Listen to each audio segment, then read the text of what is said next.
जी हाँ, 12 साल तक अगर आपका कब्जा कहीं पर है तो आपको मिल सकता है मालिकाना हक। सुप्रीम कोर्ट का है ऐसा आदेश।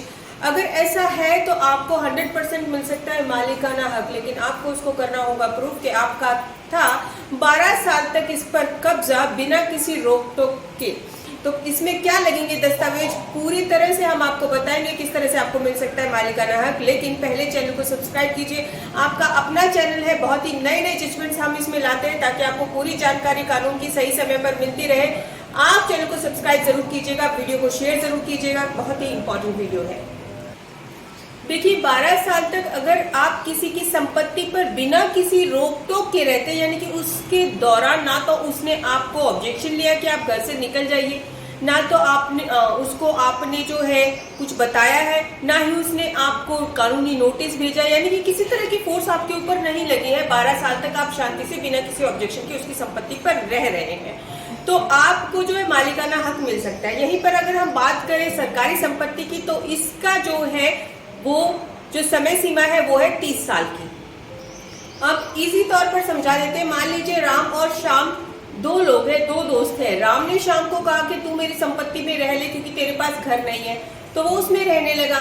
12 साल तक राम ने ना ये पूछा कि वो किस तरह से रह रहा है, ना अपनी संपत्ति को देखने आया, ना उसको कहा कि मेरी संपत्ति से निकल जाए, ना कोई कानूनी नोटिस लिया, ना कोई ऑब्जेक्शन लिया, और ना ही आकर बार बार ये जताया कि ये मेरी संपत्ति है। यानी कि किसी भी तरह की कोई कार्रवाई, कोई ऑब्जेक्शन, किसी तरह का डिस्टर्बेंस राम ने श्याम को नहीं दिया। 12 साल हो चुके हैं, तो 12 साल के बाद अब श्याम जो है उसका उस संपत्ति का जो कि राम की थी मालिकाना हक पा सकता है। अब यहाँ पे मैं लिमिटेशन एक्ट 1963 को भी बता देती हूँ। इसमें भी क्लियर है कि अगर 12 साल तक आप बिना किसी ऑब्जेक्शन के किसी की संपत्ति पर रहते हैं तो आपका उस पर मालिकाना हक बन जाता है, हो सकता है। यहाँ पे सरकार की संपत्ति की बात करें तो उसमें 30 साल का समय सीमा है।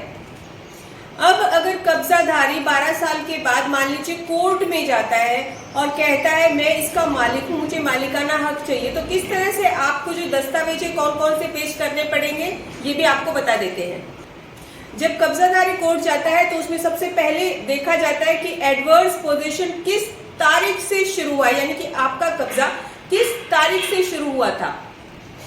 एडवर्स पोजीशन की जानकारी लोगों को थी या नहीं थी। पोजीशन जो है वो 12 साल तक निरंतर लगातार बिना किसी रोक टोक के हुआ या नहीं, यानी कि एडवर्स पोजीशन बिना किसी रोक टोक के 12 साल तक बना रहा या नहीं बना रहा। और इन सब बातों से जुड़ी सारी जानकारी, दस्तावेज, गवाही आपको कोर्ट में पेश करनी होती है, तब जाके आपका जो एडवर्स पोजीशन माना जाता है कि हाँ अभी आपका कब्जा है। तो आपको सिंपली मेन चीज ये है कि 12 साल तक बिना किसी रोक टोक के अगर आप कहीं पर रह रहे हैं, यानी कि ना तो आपके खिलाफ ऑब्जेक्शन लिया गया, ना ही कानूनी नोटिस भेजा गया, ना ही आपको वहां से निकालने की कोशिश की गई, और कोई भी कार्रवाई आपके ऊपर 12 साल तक नहीं की गई, शांति से आप वहां पर रह रहे हैं। और मेन चीज, लोगों को इसके बारे में जानकारी थी कि आपने उस जगह पर कब्जा कर लिया, यानी कि मालिक को भी कहीं ना कहीं इसकी जानकारी थी, और जानकारी होते हुए भी उसने कोई ऑब्जेक्शन नहीं लिया। अब कई चीजें हिंट में होती है, यानी कि अगर आपको जानकारी देनी है, लोगों को जानकारी होगी, तो आप अपने नाम का बोर्ड उस जगह पे लगा सकते हैं, बाउंड्री करवा सकते हैं, वहां पे प्लांटेशन करवा सकते हैं, बिल्डिंग खड़ी करवा सकते हैं। अगर वो इतना सब कर दिया आपने और फिर भी 12 साल तक कोई ऑब्जेक्शन आपके खिलाफ नहीं आया है, और लोगों को हर एक को जानकारी है कि आपने ये एडवर्स पोजीशन किया है, फिर भी कोई ऑब्जेक्शन नहीं लिया है, तो हाँ आपका उस पर मालिकाना हक हो सकता है। फिर भी अगर इससे रिलेटेड आपकी कोई जानकारी है, यानी कि आप कोई जानकारी चाहते हैं, क्वेरी चाहते हैं, तो आप हमसे अपॉइंटमेंट नंबर पर, यानी कि व्हाट्सएप नंबर पर अपॉइंटमेंट लेकर बात कर सकते हैं। हम आपका सहयोग देने की पूरी कोशिश करेंगे। इसी तरह से हमारे साथ बने रहिएगा। धन्यवाद।